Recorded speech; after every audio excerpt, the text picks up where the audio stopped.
Ito naman guys, oh, Discovery, mga BTR 416x40 secant focal. Pininturahan nila para sa field, pero swabing guys, oh. Ayan, ganda, oh.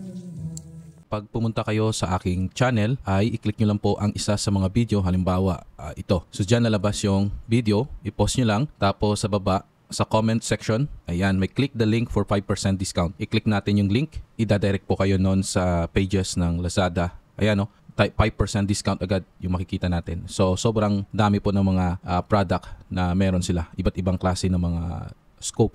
So dito makita natin, meron akong nilagay na mga scope sa aking cart. 7369 or 72. Grabe. Pag click ko yung link, 714. Ayan, sa baba. Total discount. Grabing laki na, 714. Pag walang discount, 7,750. Plus shipping fee pa, aabot siya ng 8,000. So yung 2,000 naman, yung na-save ko dito is 404.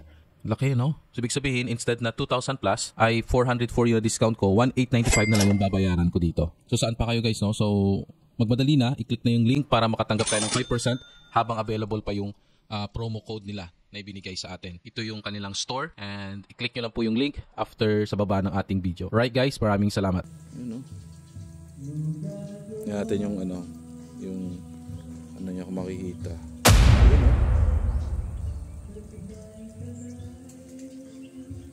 Yan. Ganda. Magaan pa. Tapos 416 hanggang 16. Discovery lang yan, Discovery Optics, ayun, Discovery Optics, ayun, 16. Ganda to. Grabe guys, ang ganda. Ayan, ito ay kahoy ng mahogany. Ayan, competition talaga. Ang ganda kasi dito, pagpapadala ni Bro Elmer sa inyo, talagang saktong-sakto yan, hindi tabingi. Ayan, kasi before niya papadala, quality check muna. Ayan, Tapos yung tank is 0.5. Kasi ito, hindi na ako nakapag-order nito, original na Cricut. Iba yung Cricut ngayon, na fake. Ito original talaga. Paano ko nalaman? Kasi serial number. Ito. Iba, Yan. Ganda. Hiniram ko muna yung unit ni Bro Elmer para na makapag-practice tayo. So napakatindi talaga ng unit niya. Parang gamit ka na lang, yung kanyang barrel, pati yung tank, sobra. Talagang pang malakasan. Minsan ka lang maglagay ng hangin tapos dire-diretso na yung shooting. Pinuntahan ko yung aking mga tira kung kumusta sa 25 yards. Kumusta naman? Kasi 8 months na tayo hindi nakapag-target shooting. So, bench lang ito. Nakaupo lang tayo. So, ito yung mga patama ko. Ano? Be? Bento ka, explain ka lang. No? Ang isa, no? Mga pilanis Korea? Mas late na siya kay ipang 50 na siyang mo, yung papel. 50. Area. X na siya. X, no? X. Ay, dako galing, mo, no? Patuwa mo dala, BR15 na. Imagine guys, Nan.